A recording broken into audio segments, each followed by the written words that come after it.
इस जीवन में, इस वक्त वर्तमान में कर्म करो, पुरुषार्थ करो, सब कुछ कर सकते हो। ये मनुष्य शरीर कर्म की भूमिका है, यहां आप सब कुछ कर सकते हैं।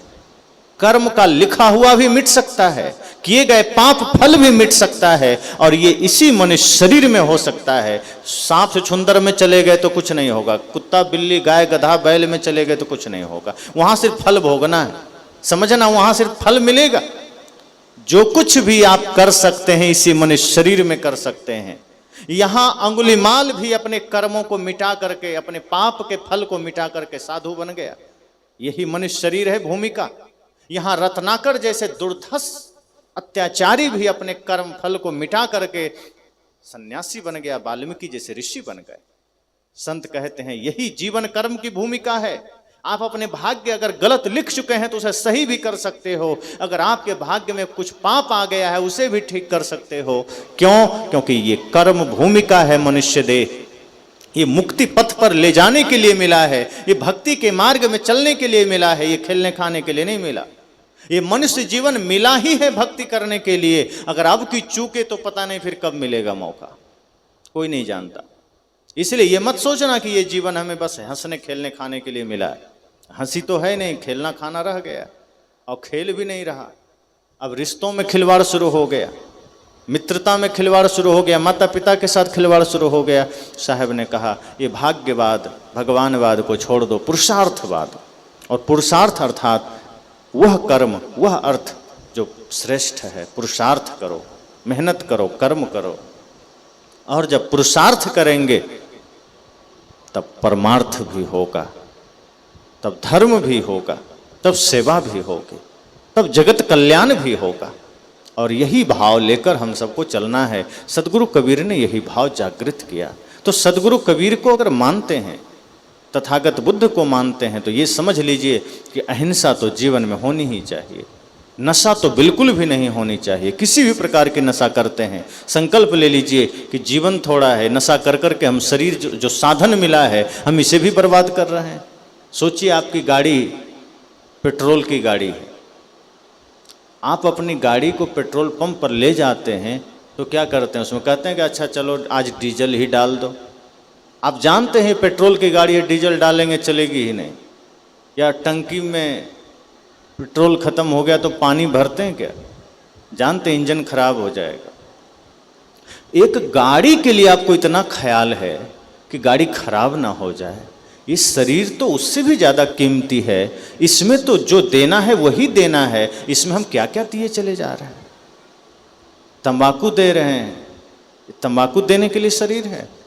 मांस दे रहे हैं, और कुछ लोग तो आज फार्मूला चला दिए कि अंडा शाकाहारी होता है।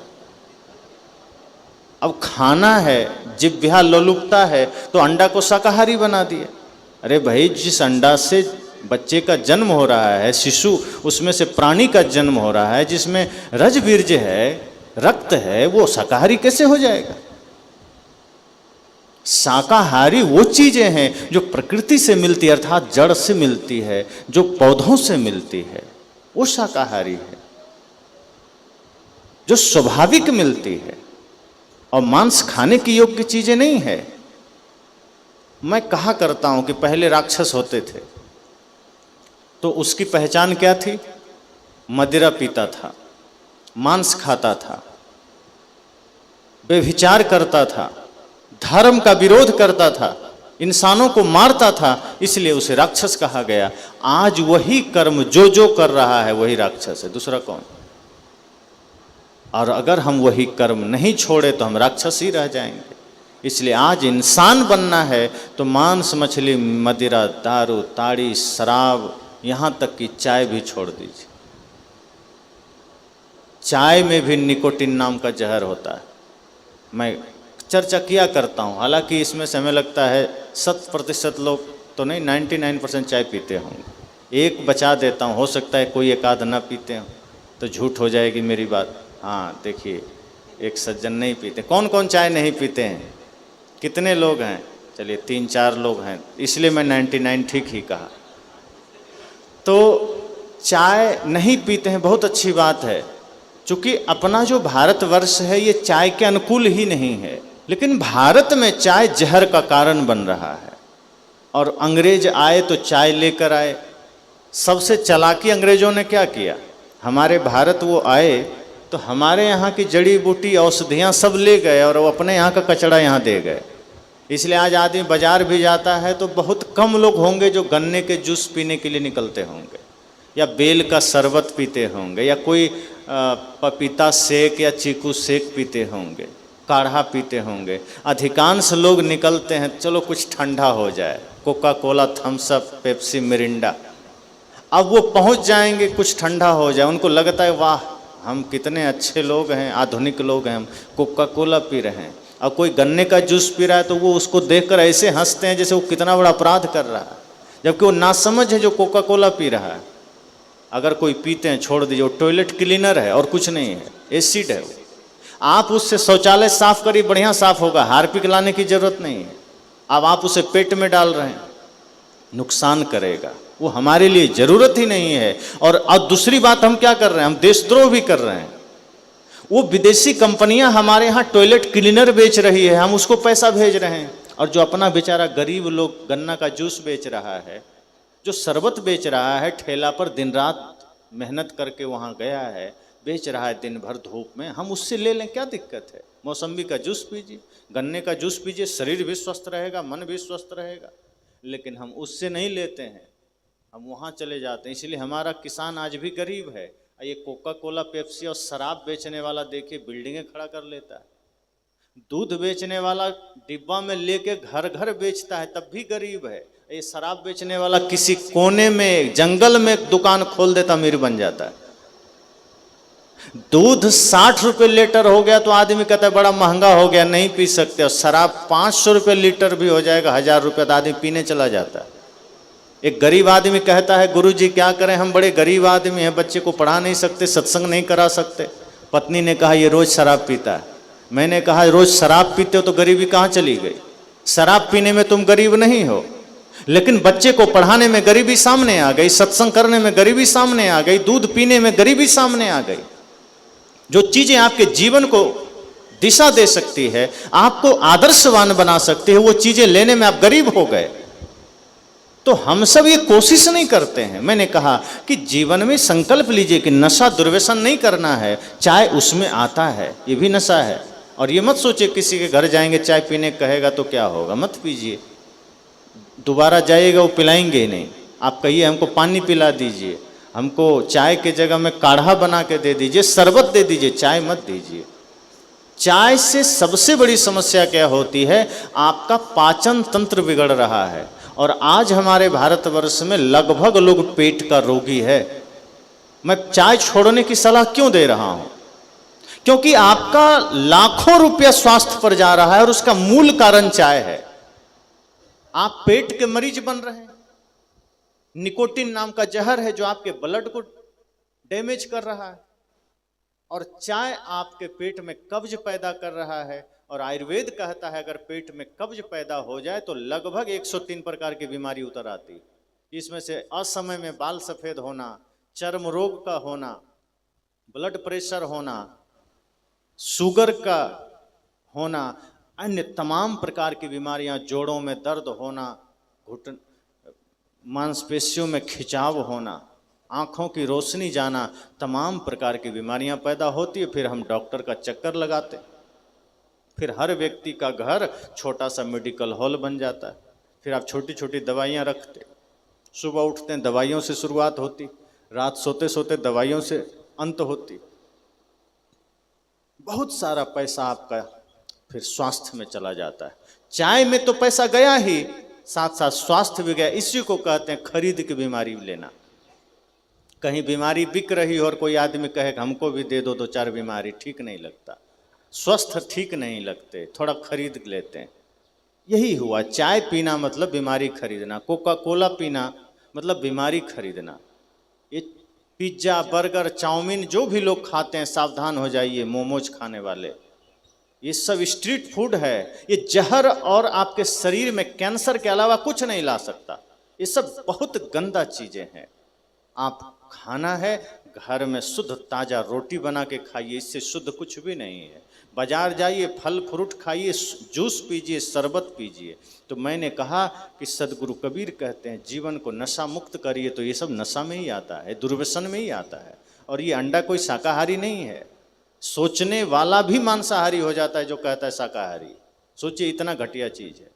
तो कोई भी चीज जिसमें हिंसा हो, जिसमें रक्त समाया हो, वो चीजें खाने की नहीं होती है।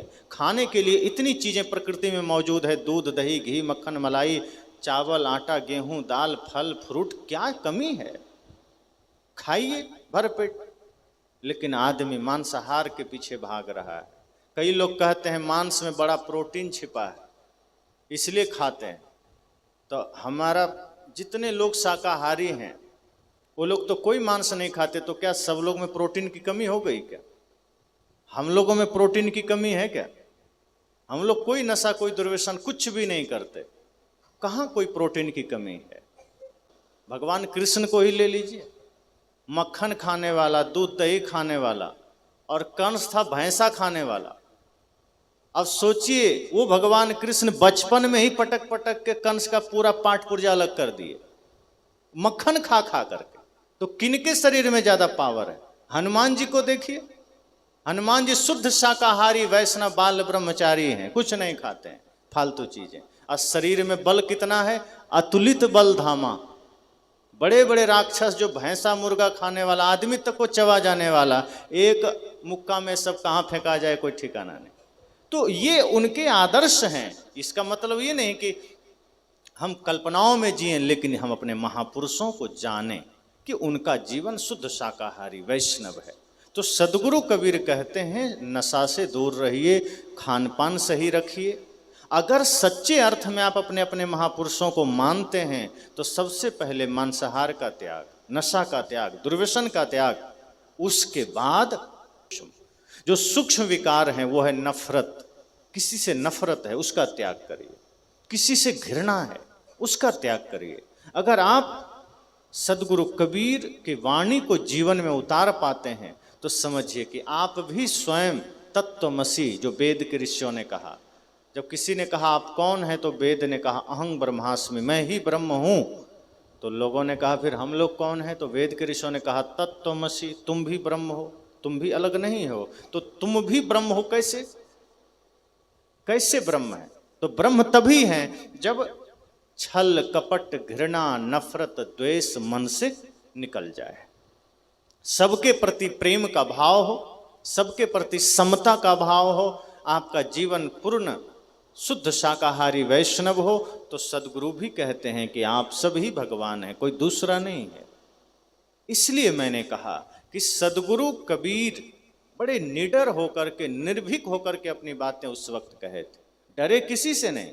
सारी बातें उन्होंने कही, चाहे वो हिंदू समाज के लिए हो, चाहे मुसलमान समाज के लिए हो, चाहे पुरोहितों के लिए हो, चाहे मौलवियों के लिए हो, उन्होंने बातें कही। और जहां अच्छा देखा अच्छा भी कहा। उन्होंने ये भी कहा कि जो पंडित है, ज्ञानी है, समझदार है, उनका सम्मान भी किया। उन्होंने कहा कि कहीं कबीर हम जात पुकारा और पंडित होय सो ले विचारा। उन्होंने कहा मैं कहते हुए जा रहा हूं, जो पंडित होगा वो मेरी बातों को विचार करेगा। तो पंडित का सम्मान भी किया। लेकिन जहां गलतियां देखी वहां प्रहार भी किया। उन्होंने ये भी कहा कि पंडित अगर होना चाहते हो तो क्या सूत्र अपनाना पड़ेगा। किसी ने कहा कि अगर क्या कोई भी व्यक्ति पंडित हो सकता है? साहब ने कहा सिर्फ ब्राह्मण कुल में जन्म लेने वाला ही पंडित नहीं है, और हो सकता है वो पंडित ना भी हो सके, क्योंकि जन्म जरूर ब्राह्मण कुल में लिया, लेकिन अगर कर्म उसने राक्षस वाला किया है तो फिर वो शूद्र है। और जिसका जन्म पिछड़े कुल में हुआ है, कर्म महान है, तो वो पंडित है। कहा कैसे? साहब ने कहा पोथी पढ़े पढ़े जग मुआ, पंडित भया ना कोई, 2.5 अक्षर प्रेम का पढ़े सो पंडित हो। उन्होंने कहा कि पोथी पढ़ पढ़ के जग के लोग मर गए। पोथी पढ़ा, सोचा हम पंडित बन जाएंगे, नहीं बना। तो कौन बना? तो 2.5 अक्षर प्रेम का पढ़े सो पंडित हो। ये छोटा सा अक्षर 2.5 अक्षर प्रेम, जिसने उसे पढ़ लिया, उसे जान लिया, सब में परमात्मा देखना जान लिया, साहब कहते हो पंडित हो गया, उसे श्रेष्ठ फिर कोई नहीं। तो कर्म से कोई भी महान बन सकता है। तो मैंने कहा सदगुरु कबीर का ज्ञान महान बनने का रास्ता है। उन्होंने सत्य का रास्ता दिखाया, प्रेम का रास्ता दिखाया। वो डरे नहीं, निर्भीक होकर अपनी बात कहे। और आज हम सब का भी कर्तव्य है कि हम सब भी अपनी बात निर्भीकता से रख सकें, लेकिन वो हर जगह नहीं कि कहीं भी कठोरता से बात करें। जहाँ आवश्यकता पड़े वहाँ कठोर भी बनना है, जहाँ जरूरत पड़े वहाँ अनुशासन से भी कहना है, प्रेम से भी कहना है। तो सदगुरु कबीर कहते हैं कि मैं प्रेम की भी बात करता हूँ, मैं विनम्रता की भी बात करता हूँ, और जो मेरी बातों को मानेगा ये फिर वही गुरु, हम चेला। जो मेरी बात को मान लेगा वो गुरु हो जाएगा। मैं चेला बनने को तैयार हूँ। साहब इतने विनम्र हो जाते हैं। वे कहते हैं, कहीं कबीर जो अब की बूझे सोई गुरु हम चेला। वे कहते हैं जो इस बार को मेरी बातों को बूझेगा वही गुरु मैं चेला। तो सदगुरु कबीर के इस क्रांतिकारी स्वरूप को हमें जानना है। हमें सिर्फ उनकी बातों को पढ़ना नहीं है, उस पर चलना है। हमें सिर्फ उनकी बातों को रटना नहीं है, उसको जीना है। और जो सदगुरु कबीर के बताए हुए पथ पर चलता है, जो बुद्ध के बताए हुए पथ पर चलता है, जो श्री राम के बताए हुए मार्ग पर चलता है, जो श्री कृष्ण के बताए हुए मार्ग पर चलता है, सच्चे अर्थ में वही उसका अनुयायी हो सकता है। बाकी नाम लेने वाले तो सैकड़ों मिलेंगे, हजारों मिलेंगे। राम नाम लेने वाले कम थोड़े हैं, बहुत हैं। लेकिन किनके जीवन में राम का आदर्श है? राम की मूर्तियां तो मंदिर में आ जाती है, राम का आदर्श हमारे दिल में आता ही नहीं है। राम की मूर्तियों को तो हम स्थापित कर देते हैं, लेकिन राम का ज्ञान, राम का चरित्र हम अपने हृदय में स्थापित कहाँ कर पाते हैं। मूर्ति हम राम का बैठा रहे हैं और जीवन हम रावण का जी रहे हैं, राक्षस का जी रहे हैं, तो काम नहीं बनेगा। हमें अपने हृदय में भी राम का आदर्श बिठाना पड़ेगा। हमें भी अपने भाइयों से प्रेम रखना पड़ेगा, पिता का सम्मान करना पड़ेगा, सबके प्रति मित्रता का व्यवहार करना पड़ेगा। तो मैंने कहा सदगुरु कबीर वो महानतम क्रांतिकारी संत हैं जिन्होंने अपनी बातों को कहा और सत्य कहा और मानवता के कल्याण के लिए कहा। उनका ध्येय किसी का दिल दुखाना नहीं था। उनका ध्येय किसी से दोस्ती या दुश्मनी का नहीं था। उनका लक्ष्य किसी का अपमान करने का नहीं था। उनका लक्ष्य था समस्त मानवता का सम्मान हो सके, जातिवाद का जहर मिट सके, संप्रदायवाद का जहर मिट सके, क्षेत्रवाद का जहर मिट सके। वे चाहते थे कि दुनिया तो अगर पूरी दुनिया एक हो जाए तो अच्छी बात है, लेकिन सदगुरु कबीर जैसे महापुरुष कम से कम इतना तो चाहते थे कि जिस देश में रहते हैं कम से कम ये देश हमारा एक बन के रह सके, हम इसी में ना बंट पाएं। और देश तो छोड़िए, आज हमारा समाज अपने गांव में एक बनकर नहीं है, घर में एक बनकर नहीं है। एक घर में 2-3 भाई है, सब विरोध में चल रहा है, एक दूसरे से विरोध में है। कोई जमीन का झगड़ा लेकर बैठा है, कोई धन का झगड़ा लेकर बैठा है। आप कोर्ट कचहरी चले जाइए, न्यायालय में, तो आपको अधिकांश झगड़े भाई भाई का मिलेगा, वहाँ दूसरा कम मिलेगा। और वो भी उस देश में जहाँ राम की पूजा हो रही है, जो राम अपनी गद्दी छोड़कर जंगल चले गए, जो राम अपनी पत्नी में ही इतनी आस्था रखते हैं, जो माता के प्रति इतना प्रेम और श्रद्धा रखते हैं, उस राम के इस देश में भाई पर मुकदमा हो रहा है। उस राम के देश में पिता माता को वृद्धाश्रम भेजा जा रहा है। उस राम के देश में पत्नी के साथ प्रताड़ना हो रही है। इसलिए मैंने कहा कि हम अपने महापुरुषों को मानते तो हैं, नाम तो जपते हैं, लेकिन उनके बातों को नहीं मानते, उनके आचरण को नहीं मानते। और यह सत्संग उनके आचरण को जीवन में उतारने के लिए है। ये जो 2 दिन का सत्संग मिला है, ये समझ जाइए कि हमें अपने अपने जीवन में अपने महापुरुषों का आदर्श यहाँ से उतार के जाना है। ये थोड़ा सा जीवन मिला है, कौन जानता है कब सांसें निकल जाए, कौन जानता है किससे किसका बिछोड़ना हो जाए। जिस धरती पर हर चीज की गारंटी है, वहाँ आपके और हमारे शरीर की कोई गारंटी नहीं।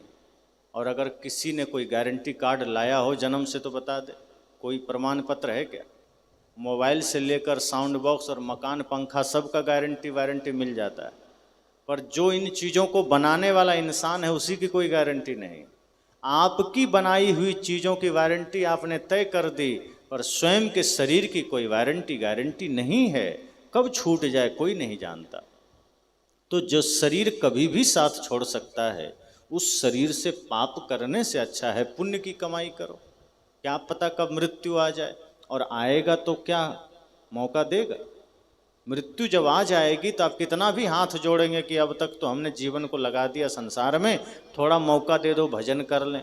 मौत कहेगी थोड़ा भी मौका नहीं मिलेगा, अब नहीं मिलेगा। तो जो मिला है मौका उसे व्यर्थ मत गंवाइए, जो समय मिला है व्यर्थ मत गंवाइए। गुरु भक्ति में मन को लगाइए। इस धरती पर अगर कहीं से आपको ज्ञान और सूत्र मिलेगा, सदगुरु संत से मिलेगा, गुरु से मिलेगा, तो गुरु से जुड़िए, गुरु से ज्ञान लीजिए और गुरु के बताए हुए रास्ते पर चलिए। आपका घर भी स्वर्ग बनेगा, जीवन भी स्वर्ग बनेगा, आपका समाज भी आदर्श बनेगा। तो ऐसे महानतम संत सम्राट सदगुरु कबीर साहब के विचारों को हम सबको जीवन में उतारना है, उनके आदर्शों को हम सबके जीवन में हमें उतारना है, क्योंकि वो सत्य कहते हैं, वो कभी डरते नहीं हैं, सत्य कहने से नहीं डरते। जब वो हमारे लिए इतना करते हैं तो उनकी उन बातों को हमें उतारने में क्या दिक्कत है। तो ऐसे महान संत सम्राट सदगुरु कबीर साहब की बातों को, उनके आदर्शों को हम सब अपने अपने जीवन में उतार सकें, अपने अपने जीवन में हम आचरण से जोड़ सकें, तभी हम एक सच्चे अर्थ में इंसान कहला सकते हैं, मानव कहला सकते हैं। वरना क्या होगा, मानुष केरी खोलरी ओढ़े फिरत हैं बैल। साहब कहते हैं अगर हम सच्चा ज्ञान जीवन में नहीं उतारे, मानवता नहीं उतारे, तो ठीक ऐसा ही जैसे मानुष केरी खोलरी, खोल तो मनुष्य का होगा, लेकिन कोई बैल को पहना दिया जाए तो भीतर से तो बैल ही होगा। तो अगर हमने मनुष्य का खोल तो ओढ़ा, लेकिन कर्म हमारा नहीं बदला, तो हम भीतर से राक्षस ही बने रहेंगे। और हमें इंसान बनकर जीना है, इंसान बनकर ही जाना भी है। तो इसी मंगल कामना के साथ आज के इस सत्र में वाणी को विराम देता हूँ।